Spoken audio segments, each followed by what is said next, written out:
and welcome to the 12th and final round of the Cycling Ireland Zwift League Series. We're on the New York Knickerbocker circuit, 22-kilometre lap. We've got 2 laps for 44 kilometres of racing, and the riders are getting set to depart very shortly. I'm delighted to say I'm joined once again by Ronan McLaughlin of Panache Coaching to run the rule over the riders for the final time. I think it's fair to say, Ronan, that this series has been an unqualified success. It really has exceeded all expectations.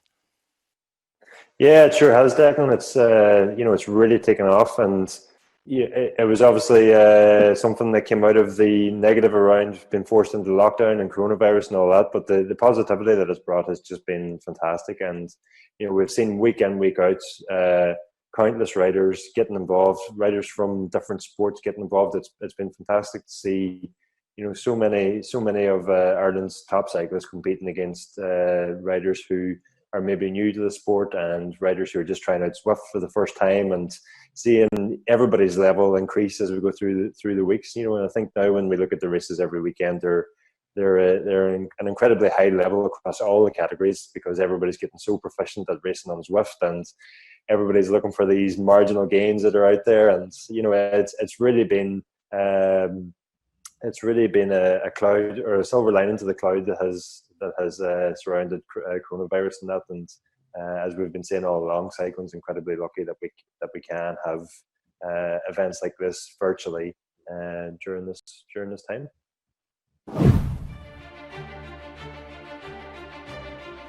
Cork's Richard Barry took his first win in the series last week ahead of Colm Sheehan, with Matteo Cigala in close attendance at the end of 36 kilometres on the Richmond Cobble Climb circuit. In the women's race, series leader Maura Claffey suffered a Wi-Fi dropout which removed her from contention, allowing former series leader Shannon Kelly to take her second win of the series. Well, a little earlier I caught up with Cycling Ireland CEO Matt McKerrow to talk about the burgeoning interest in online bike racing and the success of the Cycling Ireland Zwift League. I think it's created a great opportunity. People have had extra time on their hands, but there's been some benefits we perhaps didn't expect. I've had people talk to me about wanting to race but not being able to devote the time to travel to get there and to get back, and that this provides a great opportunity there. Or others that are concerned around injuries or recovering from injury, and that this provides them a safe environment where they can still get their competitive buzz without having to get into the bunch and be concerned about any prevailing injury they might have. So there's been some real benefits to it, not the least of which is if anyone was slightly nervous about riding in a bunch or riding in a competitive environment, it's a good foray into that. And tell us about the future holds for online bike racing promoted by Cycling Ireland. It's certainly going to be with us going forward. It was something that we had on the agenda and on the radar before the pandemic hit. We were talking with Zwift in and around Yorkshire last year about holding a national e-racing championships. So certainly that will be there somewhere in the future. But the weather being the weather in Ireland, I think as the winter comes along, it's going to be popular. So I don't think e-racing is going to be leaving us at all. If anything, it'll be a permanent fixture going forward. And there's a series of one-day races. Can you give us details on that? For sure. So we've done a 12-week league, and we've been amazed and just so thankful for the engagement with that from members and from sponsors and even from the staff at Cycling Ireland who've pulled that together. I couldn't be more thankful for that. But we're now moving into a 6-stage classics or 6 one-day classic series, and we'll continue to mix these sorts of things up and give people opportunities and play with what the members are looking for and the opportunities that come with that. Well, let's have a look at the league standings now heading into the final round. In the men's A group, Chris McGlinchey has won the inaugural Cycling Ireland Zwift League with 2 rounds to spare, but the battle for the remaining positions in the top 10 still rages, with Darren Dunn and Jonathan Caulfield currently 2nd and 3rd. Dermot O'Donnell now leads Group B, Ross Blaney heads the C's, and Philip Keohane is the leading D rider. Shannon Kelly is back in the lead of the women's standings, but Maura Claffey still has a commanding lead when drop scores are taken into account, while Eileen Burns is secure in 3rd. Ella Doherty has moved into the lead of the B group. Joanna Rogan leads a three-way battle in the C's, and Armel Mangan is the runaway winner of Class D. Well, Ronan, the final round of the Cycling Ireland Zwift League Series takes place on the 22-kilometre Knickerbocker circuit in New York. It's relatively flat, but it's got one big spike in the middle that's sure to test riders. It's going to be a demanding one.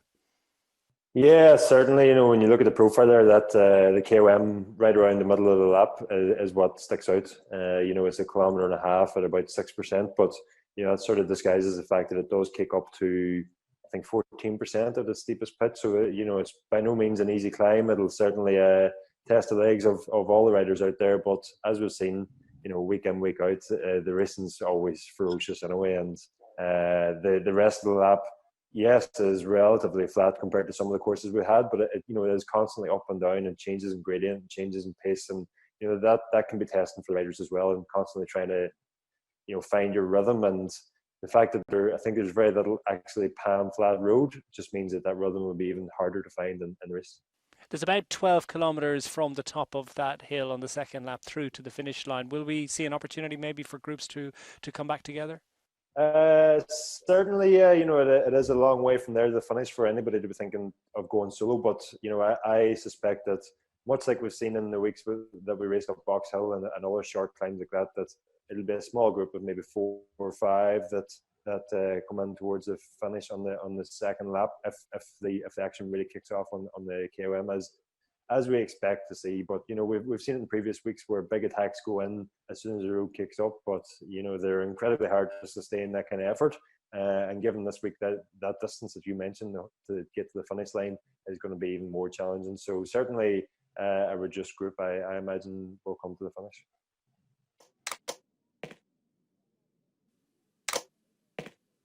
Well, just inside a minute now to the start of this 12th and final round of the Cycling Ireland Zwift League, and the riders are on the virtual start line in Central Park, New York, and getting set for the big push. Just over half a minute left for the riders to complete their warm-ups. Many of them will be just trying to hearing efforts on the turbo, because it's, as ever, going to be super intense right from the get-go, as the riders who will dare to believe, and right throughout the categories, of course, there are riders vying for positions in the league. Far from all of the league positions have been settled. The Women's League still very much up for grabs amongst the A group riders, and amongst the men, well, all positions in the top 10, apart from, of course, the top spot. Chris McGlinchey, though, I can tell you, is back racing today.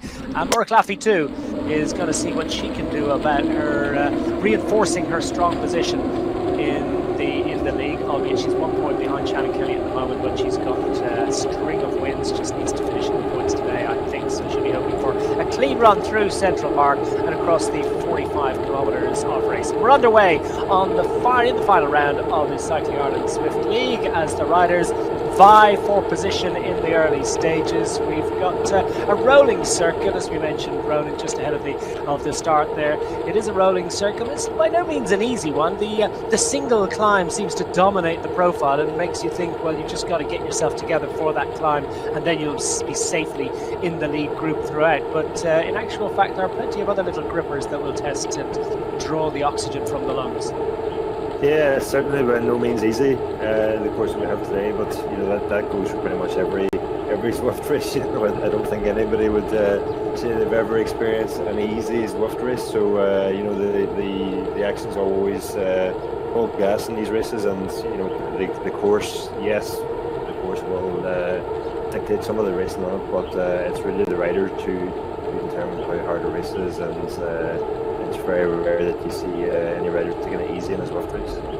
Well, less than a kilometre into this final round, and the lead group is still large in number. An impressive start from Maura Claffey, clearly very focused and up for this one, and she's been maintaining a position in the first 10 riders through those first sort of 600-700 metres, and this is the intense moment.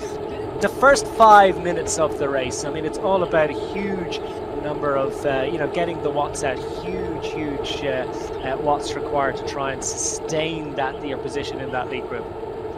Yeah, like that. It's the opening few minutes of every race that is the hardest as well, and it's really, it's sort of a sorting out process or a whittling down process at the start. Everybody comes out of the starting blocks there full gas. Most people are ramping up their power from 20 seconds, 10 seconds to go, and then really launching almost a sprint into the final 2-3 seconds to get going. And that ensures your best chance of getting away from the line as quickly and as cleanly as possible. And then you're just into another 2 or 3 minutes sort of VO2 max effort straight after that. So really the opening minutes of a Zwift race are some of the hardest efforts you'll ever do on a bike race, or on a bike. And after that you've got another 45 to 60 minutes of racing. So that just sort of shows you the sort of efforts that are going into these Zwift races, and that's the same across all the categories. Everybody's giving it their everything in these opening phases of the race. So the heavy hitters have come out to play on this final day of the Cycling Ireland Zwift League. As we mentioned earlier, there are 6 single-day events coming on the consecutive Saturdays, starting with next Saturday, and we'll be live streaming that for you, the first couple of rounds of that, and hopefully through to the end of that series. As we mentioned, the heavy hitters are coming out. Sharon Bird, victor a couple of weeks ago. She was missing last week, but she's decided to come out and play in this New York City Knickerbocker circuit to see what she can do about scoring top points on the final day of racing. She's took a couple of string of second place finishes a few weeks ago. Hasn't quite got the win. She's hasn't managed to best Maura Claffey, so she'll be looking to see what she can do about that. And I see that Lindsay Watson has also come out to play today. Lindsay Watson, the man from Northern Ireland, who took a great victory a couple of weeks ago and was missing. Well, he's been missing for the last couple of weeks, but he's back out, as indeed is Chris McGlinchey, whose extraordinary string of 7 victories in this league makes him a red-hot favourite to extend that tally today. But we'll see what he can do about holding up the likes of Lindsay Watson. I'm not so sure they've gone head-to-head, in actual fact. Watson just scoring in one round, in round 9, and Chris McGlinchey was absent on that occasion, so it could be interesting to see what the head-to-head is like between them. And we should mention, of course, the Cork duo that took first and second places last week, Richard Barry and Colm Sheehan.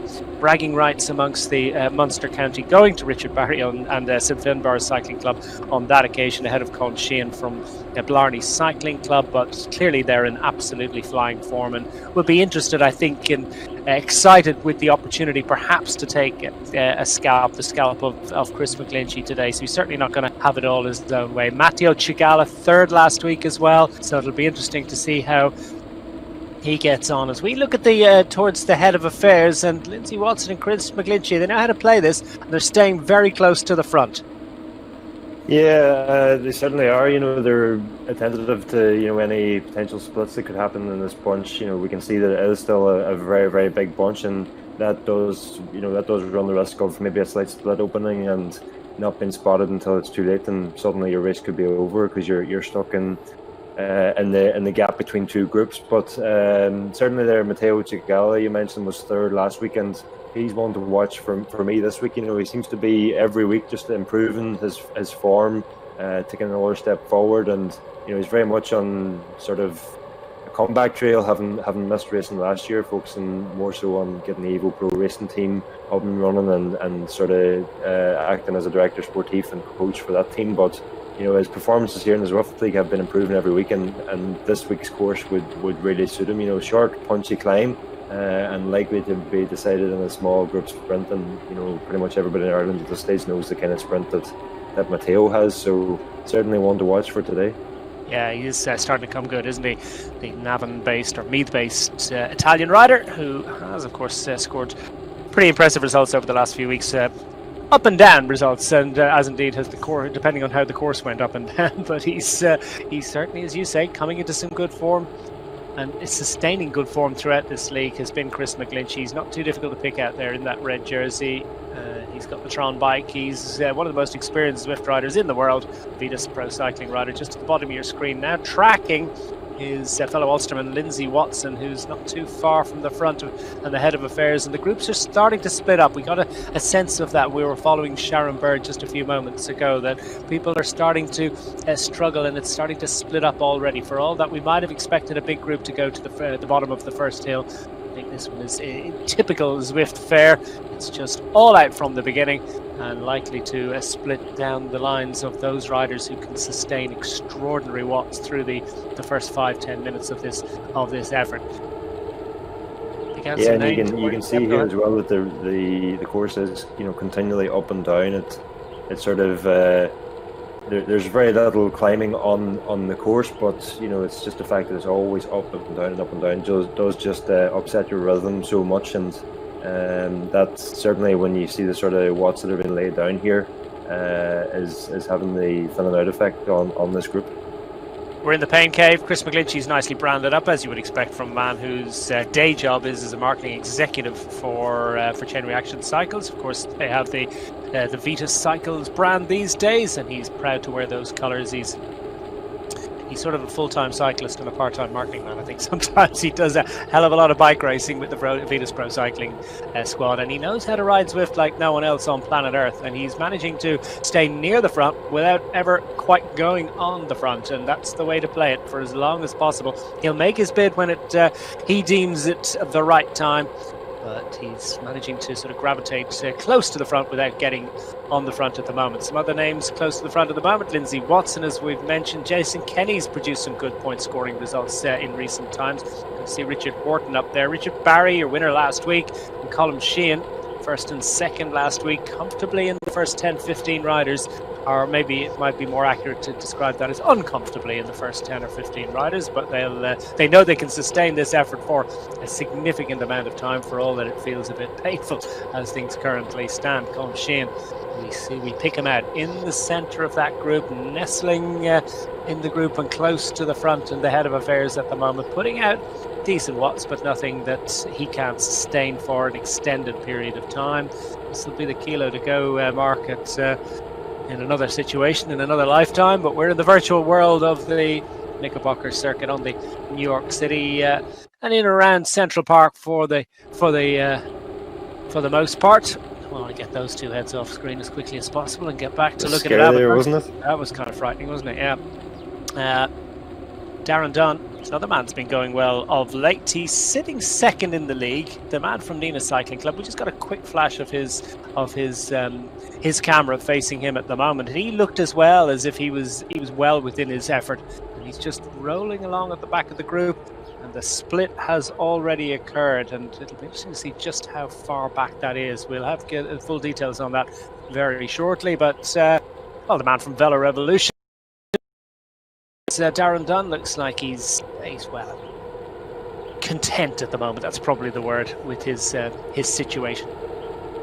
Yeah, well, every time we cut to Darren Dunn's camera, he seems to be very, very comfortable. It's hugely impressive. So it is. It doesn't seem to matter what kind of effort's going on. He seems to maintain that sort of calm composure and just sits there, just knocking out the watts as if it was just a little recovery spin.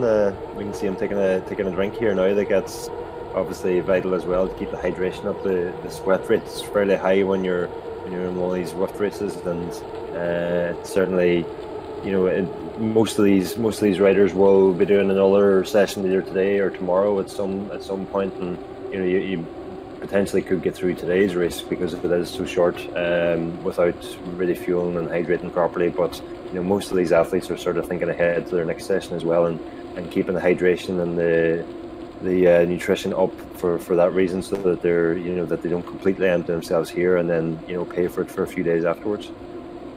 Jonathan Caulfield's close to the head of affairs at the moment, 9th last week, the man from Mayo. He's 3rd in the league standings, and as I mentioned, pretty much any of the top 10 positions apart from first can change today, so it's likely to see a fair old revolution in the league standings at the end of today. So all of the leading riders have appeared out to see what they can do about taking a maiden success perhaps for many of the riders, but Caulfield already has one under his belt. He was the victor in round 4, and as I say, he sits in 3rd place in the league standings, 7 points behind Darren Dunn in 2nd. When you sort of take out their worst 4 positions, so drop 4, so it'll be counting your top 8, there's actually sort of more like 4 points between them, so quite the opportunity. Caulfield just close to the front as McGlinchey just rolls through at the head of affairs. We're heading back towards New York City, a sort of futuristic version of New York City, and we've got a few flyovers and skyways to contend with, plenty of neon on view, and I think I just saw George Jetson flying past in in the background there. Face palm from everyone around me for that reference, cultural reference, none of which none of you will get, I'm sure. Chris McGlinchey. Well, that's why I didn't answer there. I didn't quite get it now, but I'll tell you later. Yeah, you're way too young.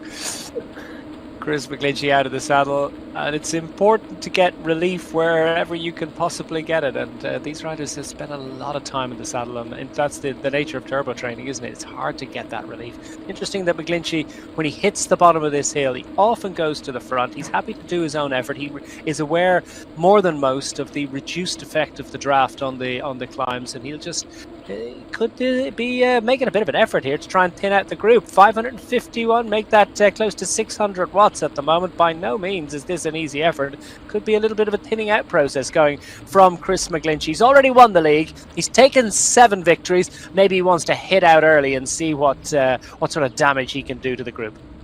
Yeah, and you can see there he's really putting in a huge effort here now. The closer we get to the top, it seems to be the harder he's going, and as the old saying goes, when you're hurting, sometimes the best time to attack, because it means everybody else around you is hurting as well. And certainly he's put in a huge effort there on that KOM, just around about 2 minutes for the total ascent of the climb there, and we'll have to compare that to the next time they come up to climb on the next lap to see how that does compare if they go even faster up the second time. But certainly for those at home who may be going to be riding this course during the week, you can take a time around about 2 minutes there. It took Chris McGlinchey to summit the KOM, and see how you compare yourself. If you're not taking part in the Zwift League here, you can, or if you're maybe not in the front group here in the Zwift League, you can compare your time up the climb to that Chris just did.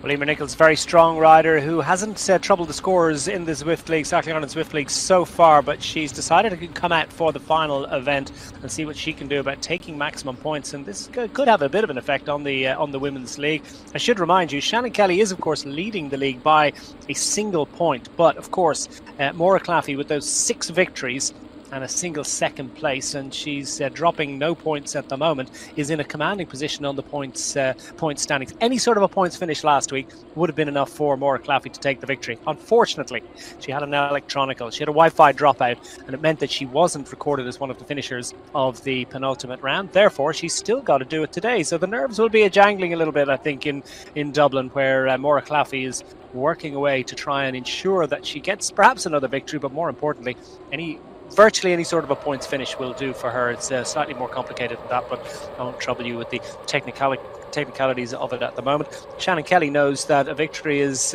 pretty much important for her as well, and there are 1 or 2 interesting interlopers there could prevent that third victory for Shannon Kelly in the league today. So we pick up some of the leaders in the leading men's group. It's thinned out considerably. Pluinek, as you spotted there, is a rider close to the front. He's a visiting rider. There are 1 or 2 others that haven't been part of the Cycling Ireland Zwift League but are competing in the event. We've got Philip Graves is up there, Russell White from Banbridge Cycling Club, who's a triathlete looking forward perhaps to going to the Tokyo Olympics, so he's bringing pretty big watts to the party today, as indeed is Matteo Cigala. Cigala up towards the front.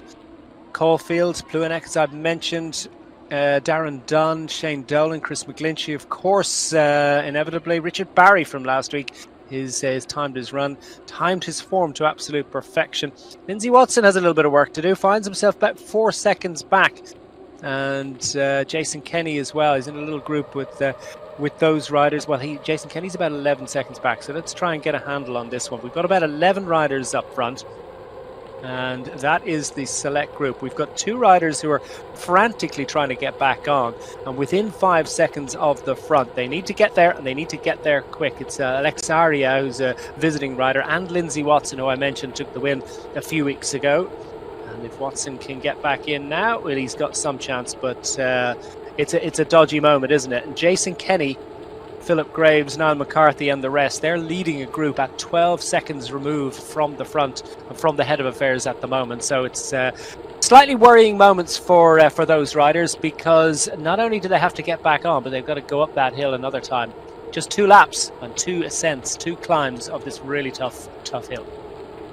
Yeah, certainly. Now is the time where those chasing riders really have to get back, and that could well have been Chris McGlinchey's tactic there. Just push the pace on the climb where the selection can be made, whittle down the front group to a more sort of manageable number where you can sort of keep an eye on everybody, and potentially eliminate some of his rivals for today's race as well. It's unlikely he was attacking there, with 30 odd kilometers to go all the way to the finish. So I would assume there that was his tactic, was just to whittle down this front group to as small a number as possible to just make things a bit more manageable and hopefully eliminate some of his rivals.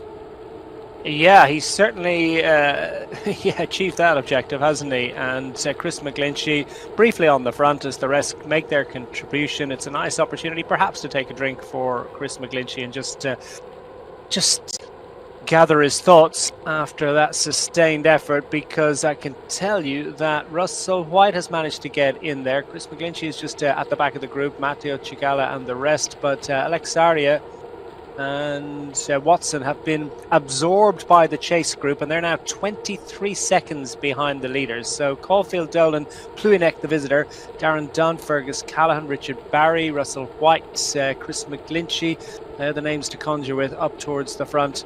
See if we can pick out one or two others. I think that's more or less it. Shane Dolan is in there as well, but Lindsay Watson, I can tell you, has dropped back into the clutches of that chase group, and they're getting that sinking feeling out perhaps because they're now 25 seconds back. And can you see any way back for this chase group at the moment? Because the lead group, Ronan, seem to be working well as things currently stand. The lead group certainly are. They're every time we get a wattage figure here, we can see that the power is certainly getting laid down. Anybody watching at home there now can see the graphic on the right hand side of the screen, and a lot of the riders up around 4, 5, 6 watts per kilo when they're taking their turn on the front. And when we see the gap grow like it is to the chasing group now, it's very rare that we see that chase group come back. Really, what we need to happen here is that the front group completely stalls for a minute or two and just allows that chasing group to come back. But given the caliber of the rider in this front group, and given the the level of competition that we've seen week in, week out in the Zwift League here, I can't see them sitting up for too long. So certainly worrying times for anybody stuck in that second group. Oh, that's the nature of the sport, isn't it? The strongest will prevail. It's not always the case, of course. We do get situations and anomalies where a slightly weaker rider will make the best of what they've got, and others will not play their cards tactically so well, and that's the beauty of it. But we see Shannon Kelly now is pushing on in a relatively small group, and they're just tantalisingly off the back of that group just a little bit further ahead. So they're going to work absolutely flat out. You can sense the cooperation, and this is the slightly interesting tactical variation that is out there for the women, because they find themselves in a group of men and in different groups of men, and of course trying to get the cooperation of others to try and get themselves back into a useful situation, a useful tactical situation, and they also want to try and keep riders behind them. Shannon Kelly knows that second victory in the league, third victory in the league, would go some way perhaps to securing that inaugural Cycling Ireland Zwift League title that she so dearly wants. For Shannon Kelly, it's been a great way things work out today.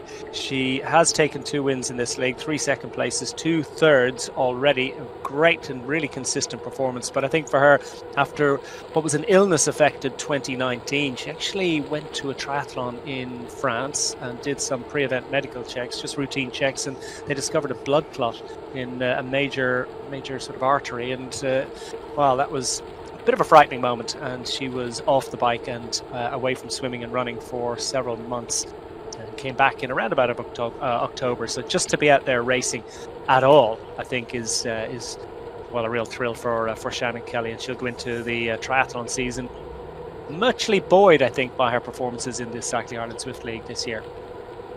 Yeah, that's I hadn't known that now, but that's an incredible story, to be out with I was going to say an injury, but not really an injury, but to be out with on those terms that she couldn't train or anything for a long period, and then to get back on the bike in October and work her way back to this level of performance that we've seen week in, week out since think around about the middle of March when this Zwift League started. So highly impressive, and for anybody watching at home who maybe hasn't been able to train through lockdown or hasn't been able to get as much cycling or training done as we would like in recent months, it's just a reminder that if we can get our heads down now and pick a goal in the not too distant future and work towards that, then certainly anything's possible in terms of fitness.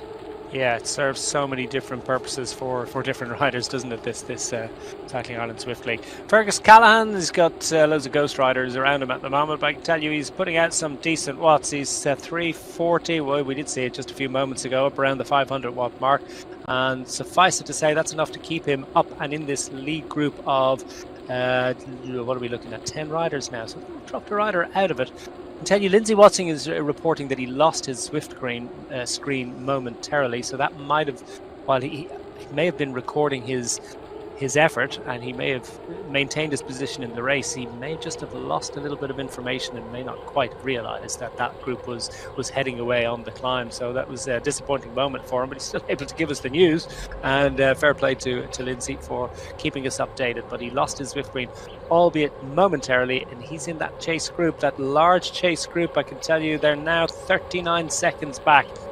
Looking like a difficult moment for him.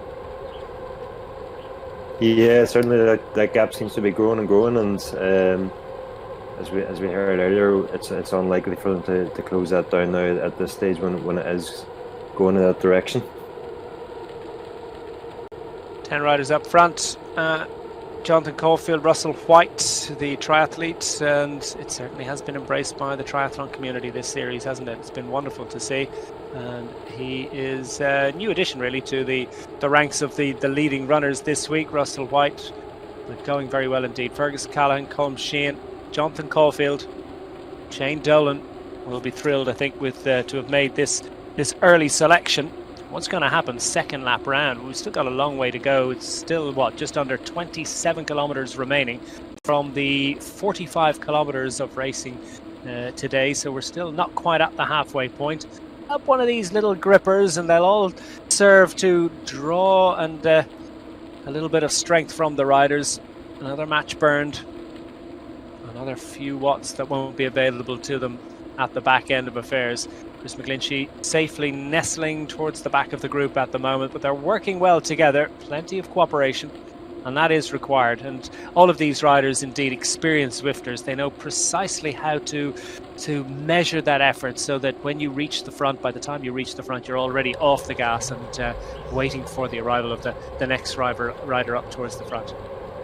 Yeah, and you just mentioned, Russell White there, professional triathlete, getting involved in the Zwift races as well, and another rider or another athlete coming back from a serious injury or a bit of a layoff off training there recently. Russell, I think it was a collarbone break that he had back in March time or so, if I remember right. I stand to be corrected in that, but I think it was a collarbone break he had.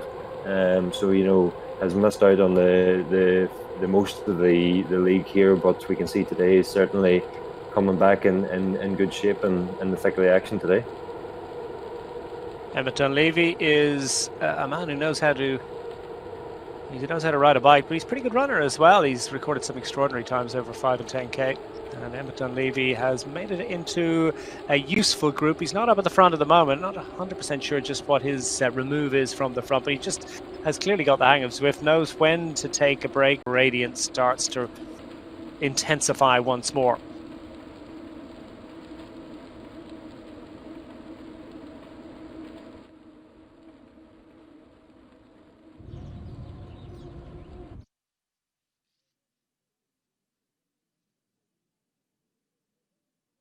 Time. So he's clearly a pretty useful runner. Back at the start line, somebody's been left behind. We won't focus too much on that. We'll think more about how Darren Dunn is getting on in his efforts to stay up front with the leaders. And at the moment, it's going okay. Pluinek is the visiting rider that's in there. Russell White, Chris McGlinchey, Callahan, Dunn, Caulfield, Sheehan, Chigala, Shane Dolan. And then the group behind, Stuart McCaughey is in that group now, 42 seconds back. They're going in the wrong direction. fundamentally, and I suspect that you could find that one or two riders are coming back into that. Actually, it's not a huge group, and that will have affected them. 1, 2, 3, 4, 5, 6, about 7 riders in that chase group. So it's smaller than the group that is leading this race, and that's instructive. That was really, whatever chance they had of getting back on, they needed more riders that were going to be able to contribute. Yeah, certainly. The more committed riders you have, the better your chances are. But we see this front group; they're working well together, and obviously with the increased numbers that they have there, they'll be getting a sort of increased slipstream effect as well. So not only have they got more in terms of numbers and as such more in terms of watts, but then they're also getting the benefit of the added slipstream off each other as well. So it really does make that chasing groups task even more difficult, and you might say almost impossible at some points to close a gap to such a strong group in front. Just hearing the Sharon Bird, who has taken a string of second places in the league so far this year, has unfortunately been forced to drop out of the event. She has had some sort of an issue, so I think it could have been a technical problem. And she has been carrying an injury recently too, and I think that was why she missed last week. So potentially maybe a flare-up of that, or maybe, as you say, maybe a technical issue, but it's unfortunate she's out of the race. Yeah, disappointing for her. At the moment, I can tell you that Emer Nichols is showing as the leading woman, according to Zwiftpower.com.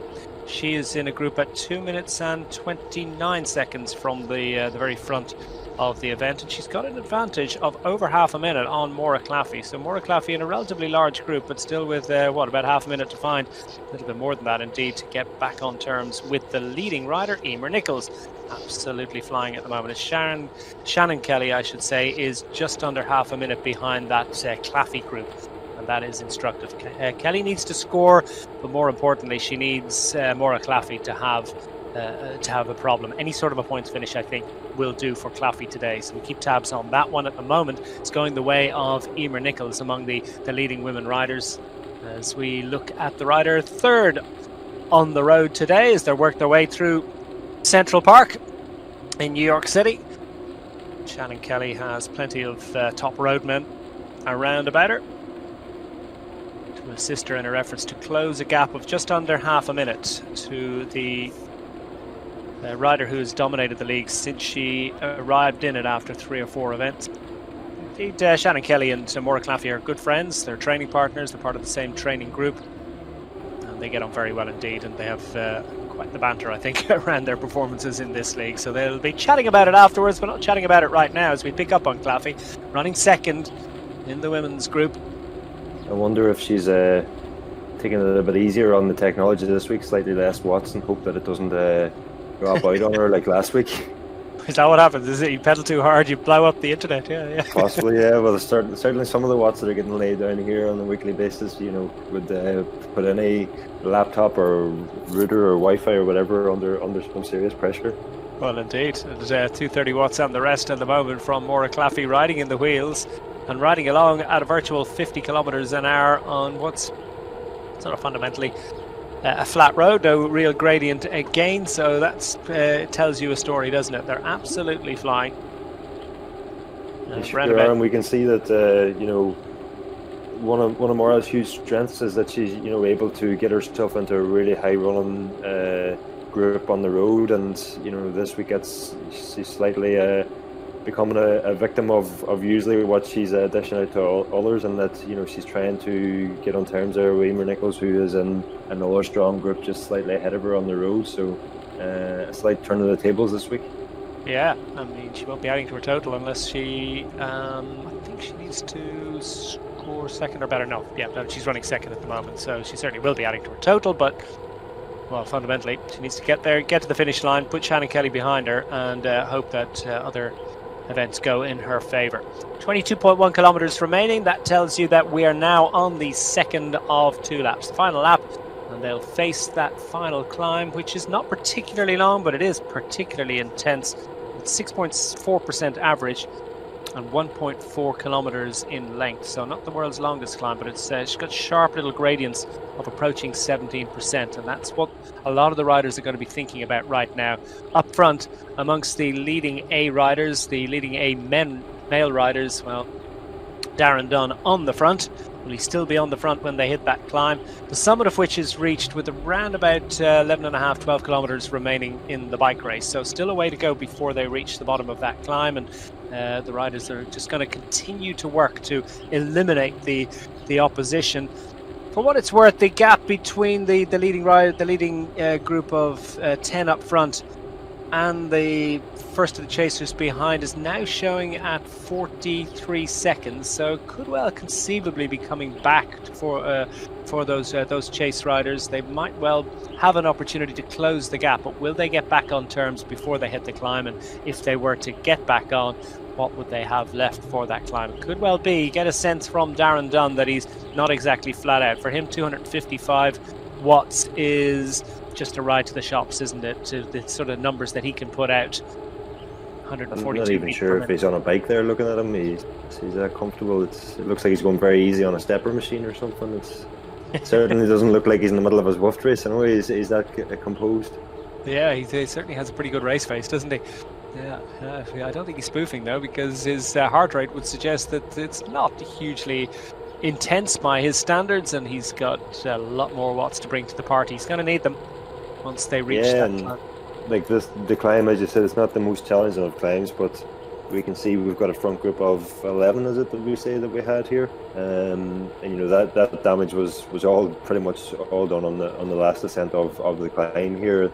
Whittled that group right down from the huge number that it was at the base of the climb to there was a couple of little groups that came together over the top, maybe 4s and 5s or something like that, and they came together on the descent, and that's what's formed this lead group. So it certainly is testing enough to sting the legs and cause the splits, and certainly look forward to see how it's tackled this time. If Chris McGlinchey will launch another attack on it, will somebody else try to preempt that with a move, or is everybody going to sit waiting, looking at what Chris is going to do? It's certainly an interesting tactical situation that's arising here. It is getting tactical, isn't it? And just looking at the numbers, it's down to 37 seconds to the chasers behind. And talking to Darren Dunn a couple of weeks ago, he said that as they get closer to the finish of this league, and he's still looking for that maiden success. He's had 2 second places, he's at a 3rd place finish, he's at a string of top 10 point scoring positions throughout the league, but yet to take that elusive first victory. And Darren Dunn said that he really wants it, and that he is starting to look around at the other riders. He is starting to think about what they're doing, and it is less of a flat out effort and more of a tactical. He's looking across slitty-eyed at the others going, what are they thinking? What are they doing? What have they got to bring to it? He rolls through to the front at the moment. Is this an attack? I don't think so.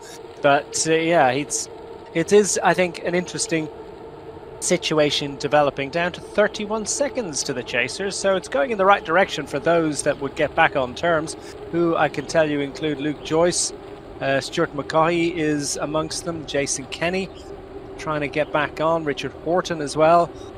The difficulty at this stage though is if they get back on now, having made such a huge effort in the chase to get back on, that is going to take its toll when they do hit this next climb.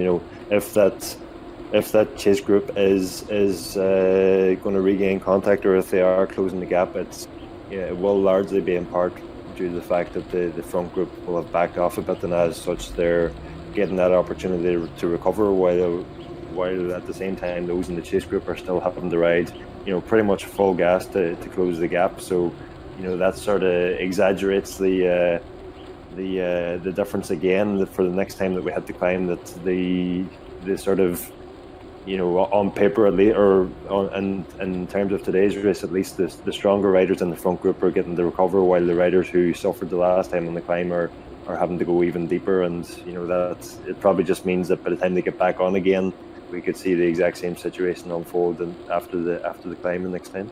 All bets are off because they're on it again. The gap down to 24 seconds to the chasers, and I think they've decided, well, that's quite enough of that. And Chris McGlinchey goes to the front, draws Matteo Cigala with them. Numbers up around 8 to 10 watts per kilo just momentarily. Tells its story as we get a sight of Matteo Cigala out on the patio. It's a little bit dull and overcast, but maybe that's welcome, I think, after the effort that he's just made to ensure that he's on the front. And Cigala going well at the moment, bringing good numbers to the party. 7.2 watts per kilo is an intense effort as they just went up that little drag that approached 5%. Caulfield goes for it, puts a couple of bike lengths between himself and Chigala. Sheehan, McGlinchey, Callahan, Barry, all gravitating close to the front. They're all looking around at each other. Chigala decides that was an effort worth making just to make sure he was thereabouts with Chris McGlinchey, but he's not about going up the road. Caulfield, though, I think fancies this one perhaps. He manages to put a couple of seconds, maybe 7 or 8 bike lengths between himself and the rest. Led by Richard Barry at the moment. Pluinek, the visitor, towards the front, but is this a sustained effort now? 4 watts per kilo from Jonathan Caulfield. Might need a little bit more than that if he's going to sustain and continue to expand the gap between himself and the others behind. For all that, though, it's still holding at around about 2 seconds. Is this it's an interesting play? Is it a worthwhile one? He may just be sort of trying to clip away here before we hit the climb. Maybe Jonathan realizes that when the power really goes down on the climb in the last few weeks, he's been sort of missing that little edge just to make the very front split, and he's maybe hoping to get an advantage built up here before we hit the climb. But that's a tactic that can often work very, very well out on the road, but it's quite difficult to time it right on Zwift, and it looks like the group now has just come back to him again. And it is a good tactic to play if you can get it to work out. But as I say, it's quite difficult to get it to work out on Zwift. Yeah, it's a nice play from Jonathan Caulfield, the man from Castlebar in County Mayo. 3 podiums in the first 4 rounds, including victory in round 4, but 9th last week. He's consistently been in the points. He's only failed to score a top 10 finish on 1 occasion in this league, so he knows how to get to the finish line in amongst the heavy hitters. But getting that victory, well, it's been a while since he took that win in round 4. He's going to just, I think, shut the taps off for a little while and maybe just have a little bit of a think about that and try and gather his thoughts and indeed his energy for the battle to come on the next climb. I can tell you, just to run through some of the other groups coming into today's final round of the Zwift League, it's going to be tough to pick up on the leading riders in each of the groups as we're just sort of scrolling through the leading A riders. But Dermot O'Donnell is the leading B group rider. He's got a 2-point advantage heading into this final round from David Gearan of Greenmount Cycling Academy, the rider who's led pretty much throughout. For all that, though, there hasn't been much to choose between those 2 riders and just 2 points. Cian Noon, also of Challenge Cycling Club, in good shape heading to this final round of the series. The leading C rider, Ross Blaney, has led for much of this series. I think he's pretty much home and hosed. Indeed he is, with his string of podium finishes, 9 in total, including victory in round 7. Conor Nerney and Michael Shine have also been scoring consistently. And the leading D rider, Philip Keohane, as he has been for much of the league, but still it's a narrow advantage of 4 points over the rest amongst the riders in the other categories amongst the men. And as we have a look at the leading A woman rider, Shannon Kelly's been running 3rd in the race today, trying to get on terms with Maura Claffey about a half a minute up the road. I can tell you Ella Doherty is now the leader of the women's B category by, well, the narrow margin of pretty much nothing. It's just on countback of victories between herself and Sharon Kennedy, but it is quite a string of successes. 6 victories and the 2nd place from Ella Doherty of Greenmount Cycling Academy here. Her clubmate Sharon Kennedy has led the league pretty much throughout, but just that single victory, a couple of 2nd place finishes and 3 other podiums mean that she's going to struggle, I think, to overhaul Ella Doherty. Anne-Marie Lockery from Qantas Scott Orwell Wheeler Cycling Club has moved up and into 3rd place. She's produced some very impressive performances in recent weeks. 3 2nd places from the last 4 events. Joanna Rogan leads the C's for RD Cycling Club ahead of Anya Riley of Qantas Scott Orwell Wheelers. Teresa Parr has led that league on occasion, but has just dropped out in the last couple of events and dropped back into 3rd place. So Rogan looks in good shape. And amongst the D's, it's been Armel Mangan throughout the series. She has the Hub Cycling Club rider, pretty much has that one done and dusted. String of successes, 4 victories, and that means she's got that one, I think, done from Maria Mulvaney and Ellie Kelso. That's the other groups as we focus on Maura Claffey trying to get up to Emer Nichols up the road. And Claffey is safely in that group. So for her, I think the most important thing is to make it through to the finish, and she's safely in the group and riding along at a sustained effort and an impressive effort. As we pick up Richard Barry, victor last week, hitting the bottom of the climb. This is where things are going to get interesting. Who has saved the big effort for now? Who's going to save something for the sprint, assuming they're all going to get up the road together? Is McGlinchey going to go to the front and drill it to try and thin this group out? He absolutely certainly is. Look at that. The sustained effort from Chris McGlinchey right from the bottom of the climb. Richard Barry finds himself at the back of the group. He's going to try and follow the wheels. There is a draft effect, especially at the sort of speeds that these riders go up the hill. Dunn is all over this one. Spots the danger. Russell White, who's a fine triathlete, is in third place at the moment. Caulfield, Chigala, all close to the front. McGlinchey just following now, but Dunn goes for it. Almost 10 watts per kilo momentarily as he opens an advantage of a few bike lengths, and McGlinchey really knows this hill, so it grips a little bit up and in. They make that little turn, and then the gradient goes, and that's where it gets particularly steep. We're up over 7% momentarily, and McGlinchey joined again by Dunn. This group is staying together at the moment, Ronan. Yeah, it certainly is, but a great shot that we had there. You certainly wouldn't need to be afraid of heights going up this road, looking at the drop down below, but great shot that we had. All the riders just putting out almost max power to try and make sure that they don't get distance on this initial opening part of the climb, which is one of the steepest sections of the climb. And certainly, we had that real opening pace as soon as we hit the steep gradients at the bottom. It seems to be easing off a little bit now, but I expect another attack before too long here. Yeah, where's the next? Interestingly, that chase group, according to Zwift Power, got to within 15 seconds just before we hit the climb here. But as we sort of alluded to earlier, the fact that we're on the climb again here now just sort of exacerbates the problem that they have, and that the strongest riders will be putting down the biggest watts per kilo ratios on the climb again here now. McGlinchey's gone here, I think. We're seeing a bit of daylight between McGlinchey and the rest. Sorry about that, Ronan, because this is the moment when Chris McGlinchey really announces and wants to stamp his authority. As you mentioned, that group's advantage over the chasers behind has expanded significantly since they hit that climb. So it's up to 35 seconds again. So they just had rested and waited, and now Chris McGlinchey is far from resting. He's putting it all out there and has opened an advantage now of approaching 6 seconds over Darren Dunn and the rest. Pluinek, the visitor, Colm Sheehan, Chigala, Caulfield, Callahan, Russell White, Richard Barry, Alex Saria, the visiting rider, now 39 seconds back. And these riders chasing Chris now would be, I'd say at this stage, they'd be advised to sort of get together and work to chase him down. He looks like he is opening a substantial gap here. He's up 4, 5, 6 seconds to most of them.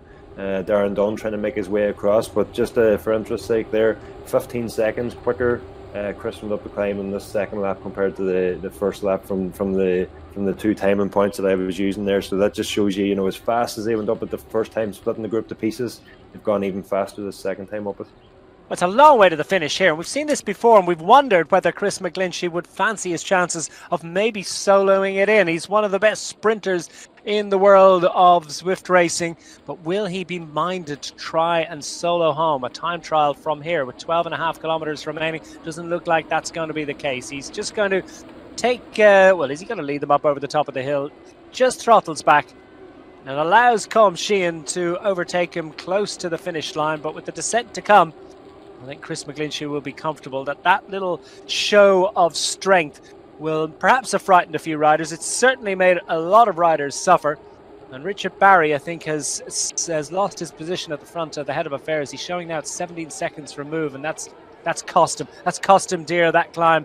And Richard Barry, the winner last week, has got a big difficulty now to try and get back on terms, showing now still 20 seconds back. He hasn't reached the top of the hill, so he's still leaking time as the rest hit the descent. Colm Sheehan on the front.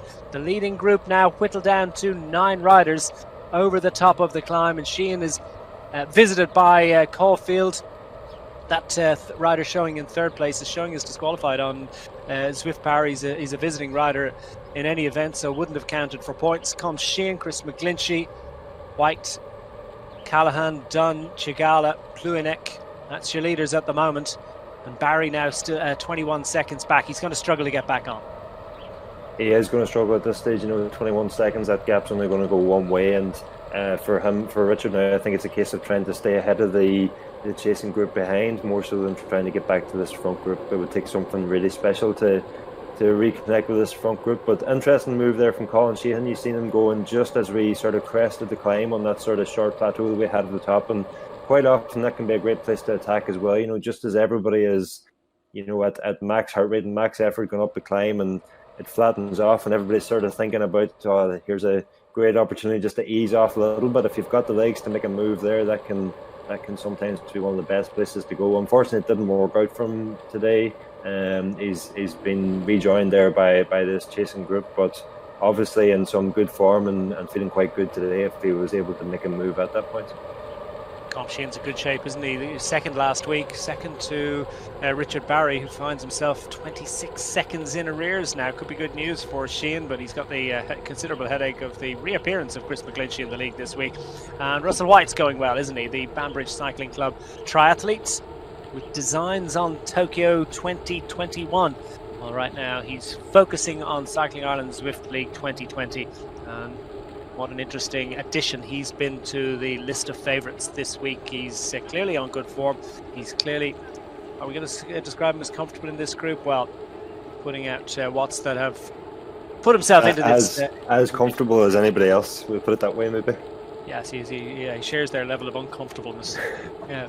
But yeah, certainly, Russell White, a very talented athlete, and when you consider the training group that they have there in the Banbridge area, with Mark Downey, Russell White, Matthew Taggart, James Curry, I've probably left a few out now. I shouldn't have went into naming names, but certainly, it's a very strong training group, and his bike performances are up there with the very best of them. So he will be as comfortable as is possible in this group, and certainly a rider to watch as we approach the finish here.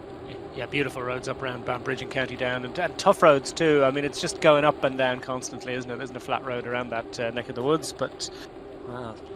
It's Tour of Ulster has been based there for the last couple of years and has had some fantastic racing on those roads there. Yeah, no Tour of Ulster this year. We hope that race can resume in the very near future. Down to the final 10 kilometres. Inside 10 kilometres remaining. We're on the second of 2 laps of the New York City Knickerbocker circuit as we get a sight of Maura Claffey in the slightly unloved position of riding solo on this climb. She's running in second place, we understand. Last time we heard she was second place to Emer Nichols. The distance between the two, not that much in actual fact. The last report we got, there was only 11 seconds between Maura Claffey and Emer Nichols. So I don't know what the current situation is, but Maura Claffey certainly has an excellent incentive to press on here, because an 8th victory of the series is within her grasp. Sorry, I think that's, it's not quite an 8th victory, a 7th victory it would be today if she would manage to get on terms with Emer Nichols and see who can prevail through the remaining kilometres, but still a way to go. The leaders up front within 9 kilometres of the finish line. Maura Claffey a little bit further down the road as things currently stand, but she's just about to reach the top of the climb. Don't worry about that kilometre kite. It is for a different finish line. Meanwhile, the front of the race within 8.5 kilometres of the finish, and Chris McGlinchey did all the damage on lap 1 to thin this group out to around about 11 or 12 riders. Well, we still have 9 riders in contention across the top of the climb at the second time of asking. Richard Barry has managed to sort of stabilise the gap between himself and the rest to 20 seconds, but it's a worrying moment for him, because for all that he's putting out 5 watts per kilo, 5.5 watts per kilo, more than any other rider ahead of him, he is, though, riding solo, and he's got to sustain that effort while others can just roll through, make an effort for just a second here and there. Here from Darren Dunn. Yeah, Dunn has decided to go for it. McGlinchey's alive to the danger, and Dunn has just a few bike lengths advantage over McGlinchey, who immediately spots that one. He goes on to the front and indeed rolls through, and the others now find themselves having to make an effort. That won't be good news for Richard Barry. He's managed to close it down to 17 seconds, but just that little surge could serve to to put a couple of seconds extra gap between himself and Richard Barry. For all that, though, we could have one or two riders starting to look around at each other, and it could be good news for Barry and his hopes of getting back on. That's the way things can play out. That will continue to sustain him in his effort. There you get confirmation. That little effort from Darren Dunn served to put another 3 seconds between these leading 9 riders and the solo chaser behind. Remarkably, though, having just launched an attack, Darren Dunn looked just as comfortable as he did earlier when he was, sitting comfortably in the group. So incredible poker face or game face or whatever you want to call it there. It's just got that. Some riders have it, don't they? Some riders look like they're in absolute agony when they're riding along at zone 1 level. That's me, yeah. Some riders, people think they're smiling when they're in agony. Yeah. Anyway, Pluenek, the visitor, on the front. 3.8 watts per kilogram. It's very, very tough for a lot of riders. For him, I suspect it is tapping out a sort of a steady rhythm that he could sustain for a decent length of time. Callahan on the front. McGlinchey is staying close to the front. We're in the business end of this bike race now. 7 kilometers remaining. How are things going to play out? It's difficult to see Richard Barry. The gap going up to 25 seconds now. The best of the rest, I can tell you. Jason Kenny, Niall McCarthy, Stuart Mackay, Barry Holian, Philip Graves. They're all leading a group that is now getting on for a minute back. 51 seconds in arrears. So it's a lonely road for Richard Barry. He's not going to get any help from anyone else. Fergus Callahan, though, rolls through to the front. Looks like it's a tough effort for him. There's no doubt about it. Looking for a different view, perhaps something that will give him some solace, some encouragement. Anything between 200 and 250 watts, you suspect, is relatively easy meat for the likes of Fergus Callahan, who was 5th last week. I can tell you, the man from Four Masters Cycling Club up in the northwest of the country. Black jersey on him on his bike in the shed. He's not going to go through the ceiling. It is the shed outside, I think, and he's safely ensconced there at the moment. But 5th last week suggests that things are coming nicely for him in terms of his good form. And Darren Dunn too looks in good shape. The leading rider, Dye, you see there, as I say, is a rider who we understand is, well, he's certainly not going to be scoring points towards the league. Believe that his numbers are they're a little bit out of kilter. He won't be registered as a finisher in this race. So down to the final 6 kilometers for this leading group of A riders. Is the group big enough? Or, I mean, are we going to see all of these riders go to the line, or is somebody going to try a bit of a gallop up the road? Who is going to fancy their chances to put a bit of daylight between himself and the rest? You would have thought Matteo Cigala would be one of those riders that would be happy and content to go all the way to the line with this group. Yes, certainly there will be some attacks coming in the road towards the finish here, just with 5.5 kilometers to go, but that you've seen there when Darren Dunn launched the attack, with the group being as small as it is now, just 9 riders, it means that everybody can keep a close eye on one another. They can see in the graphic on the right hand side of their screen who's doing what sort of watts. If somebody's watts per kilo ratio lights up in orange there, they know there's an attack coming in and they can immediately respond, just as we've seen Chris McGlinchey do there in response to Darren Dunn's attack. So that makes it incredibly difficult to sort of sneak away as might be possible in a bigger group, and that certainly is part of Chris McGlinchey's tactic there. When we see him thinning out the group on the ascent of the climb, that is part of it. He knows if he whittles this group down to a small enough number that it's manageable, then he can sort of react to all these attacks coming in the road and still fancy himself in the sprint for the line. So coming down to the closing stages now, 4.5 kilometers remaining for this league group. Cigala is just watching and waiting at the back at the moment. Amongst the leading women riders, I can tell you that it was a false dawn really for Maura Claffey. She is in actual fact now showing it 1 minute and 18 seconds behind Emer Nichols. So that's extended ever so slightly. Well, 1 minute 14 seconds. So, yep, it looks good at the moment for Emer Nichols in her bid for a maiden success in the Cycling Ireland Zwift League at the death in the final round. And Shannon Kelly still running in 3rd place And she's just under a minute behind Maura Claffey at the moment. So not, as things currently stand, going to add to her win total, but anything can happen and often does in Cycling Ireland Zwift League racing between now and the finish line. We'll keep you in touch with what's happening amongst the leading women riders. But here we're focusing on Maura Claffey, who's found someone to play with. I think she could have done with the more riders in her bid to get back on terms with Emer Nichols, who, it has to be said, has put together a very, very impressive performance today and looks like she's cruising towards a first victory in the series for Maura Claffey. Well, she'll hope that she can just ride it through to the line now and confirm her status as the Cycling Ireland Zwift League champion for 2020. Way to go yet for that. 3.6 kilometres. And I think we'll hope to get back towards the front of the leading male riders very shortly, because they're coming now towards the finish. Are we going to see any late attacks?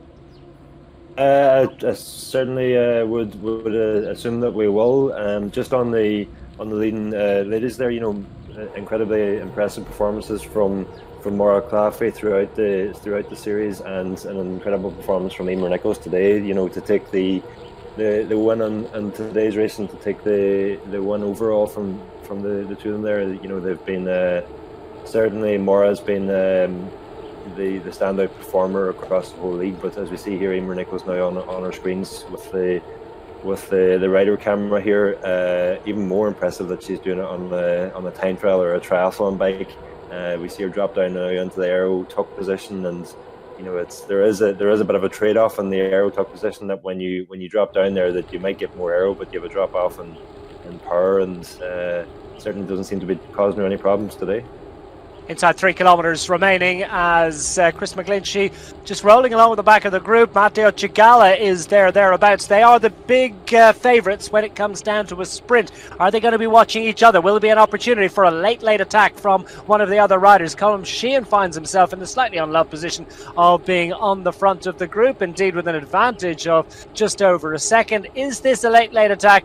Well, 5.3 watts per kilo suggests that could be minded to be making a bit of an effort here. The other riders behind not putting out anything like that kind of effort. So is this perhaps a moment for a late attack? Just 2.5 kilometres remaining. You sense that not everyone is going to be willing to bring this one home and go for and sit there going for the gallop. 6.8 watts per kilo for Colm Sheehan. He's decided to try. Who's going to chase him? Callahan, Caulfield chasing. You'd think they'd leave it up to McGlinchey to do the chasing, but no, they're happy and content to try and keep him at close quarters. 8.3 watts per kilo for Colm Sheehan. He's going for this one. He sure is, and you can see him timing his efforts to the increase in the gradient on the road there. He just, as it kicked up a little bit, he went up over 8 watts per kilos, and certainly his advantage to Jonathan Caulfield is only slim there, just under a second, but it's growing to the group behind at over 2 seconds now to the main group of favourites, just slightly behind him. Well, Sheehan has been called to account by Jonathan Caulfield, but they find themselves still with a few bike lengths on the rest. But Caulfield rides into the wheel of Colm Sheehan, decides not to roll through and give him any assistance. So this group looks like that's closed it up, and it was a nice bit of poker playing by Chris McGlinchey and Matteo Cigala, the standout sprinters in this group. Happy enough and content enough to watch others do the chasing for them, and that was interesting to see that played out in that way. Yeah, but certainly, two of the best riders in the league so far. Jonathan Caulfield and Colm Sheehan, they're making a good move, and it could easily have worked out for them there if Chris McGlinchey and Matteo Cigala had just looked at each other, maybe fancying each other in the sprint, and then the other riders looking at both of them. Then that could have been their opportunity. Unfortunately for them, it's come back here to a group as we come inside the final kilometre.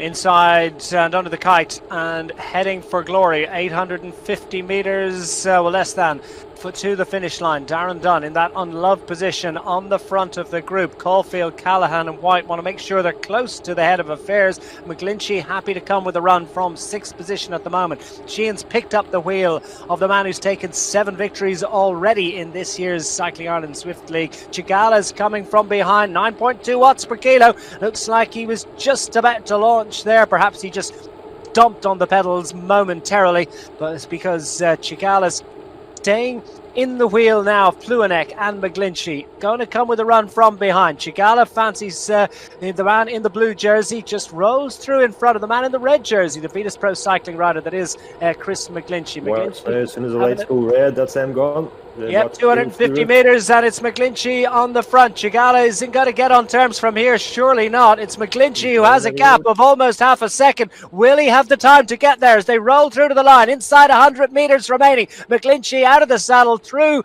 and across the line to take his 8th victory of this series. The issue never in doubt. Another second place finish for Darren Dunn. I think that's going to be the way the league standings end up as well, as we wait for confirmation of the finishing order of the riders in the top 9 position. There's absolutely no doubt about the man that took the win. There you have it. It's Chris McGlinchey that gets the victory.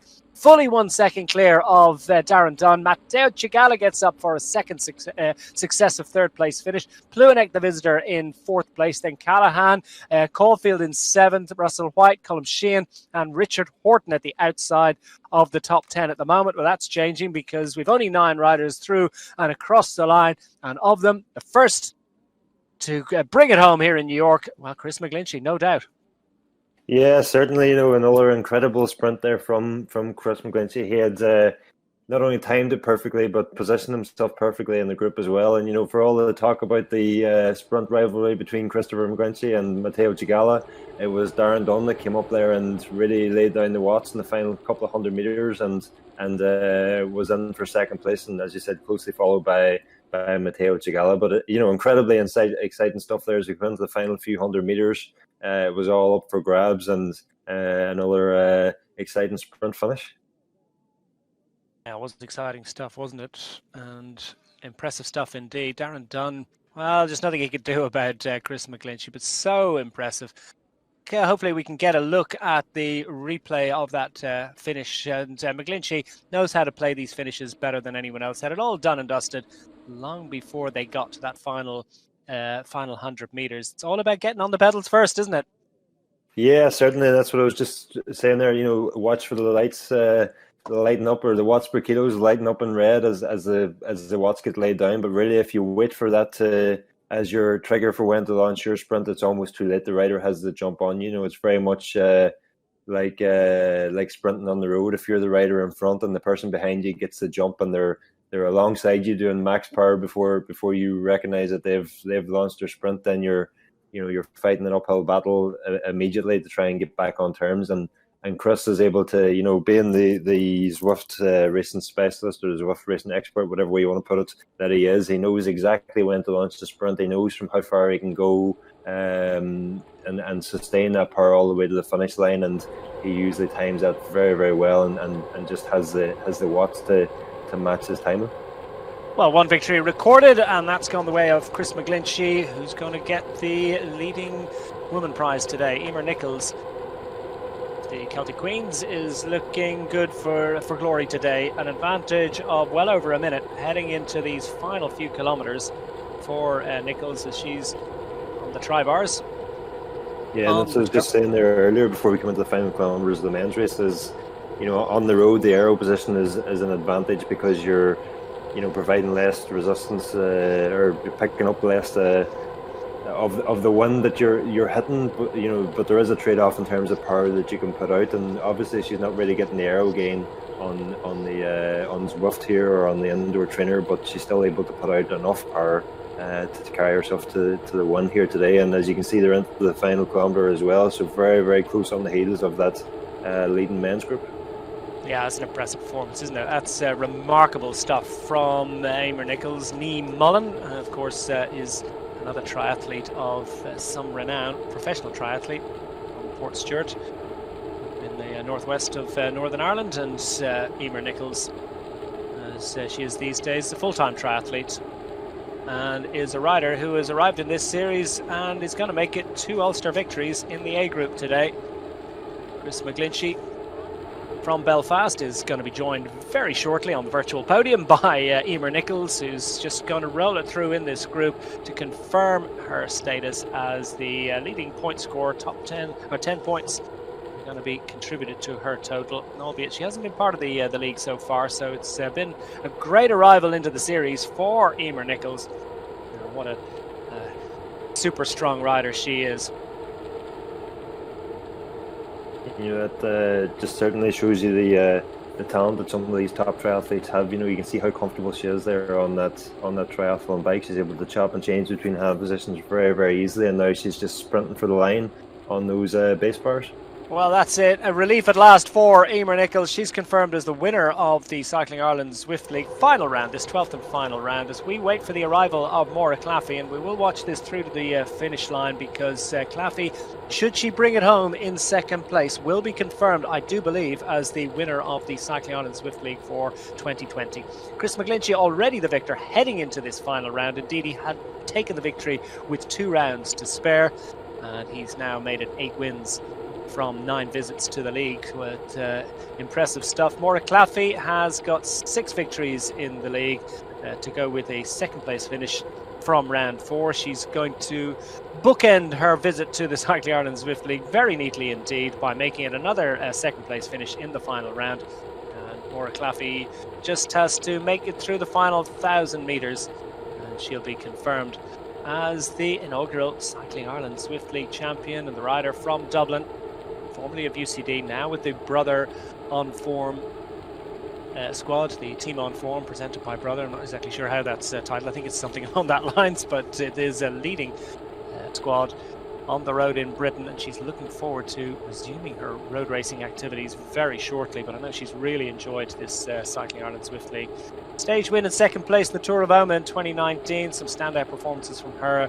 The Lara Classic as well, revealing her burgeoning talent, because she really had a big step up in last year's road racing out on the road, and she's confirmed that and stays rubber stamped it really with her performances in the Cycling Ireland Zwift League this year. Yeah, and it potentially could end up on the same points as Shannon Kelly, depending on results here today. But of course, it's not on overall points that the league has decided. It's on your best 8 rounds, and with the sheer number of victories that Maura has, it's she was in a commanding position coming into today's race, and she certainly looks like she's going to take it home for the overall victory here today. Well, that's it. There's the finish line for Maura Claffey. Congratulations to her. She has taken victory in the series. Emer Nichols got the victory on the final day. Victory 2 for Chris McGlinchey, and overall success to go with it. Just time to remind you that we'll be back next Saturday for the first of the 6 one-day classics promoted by Cycling Ireland. We're on the Innsbruck circuit, 47.2 kilometres. We're back at the usual time of 10 a.m. Please do join us for that. But for now, well, it's time to say goodbye. So it's just remains for me to thank Ronan McLaughlin up in Derry for his assistance throughout the league. It's been a great old series. We very much enjoyed it. We'll be back next week. Please do join us for that. But well, until then, it's goodbye.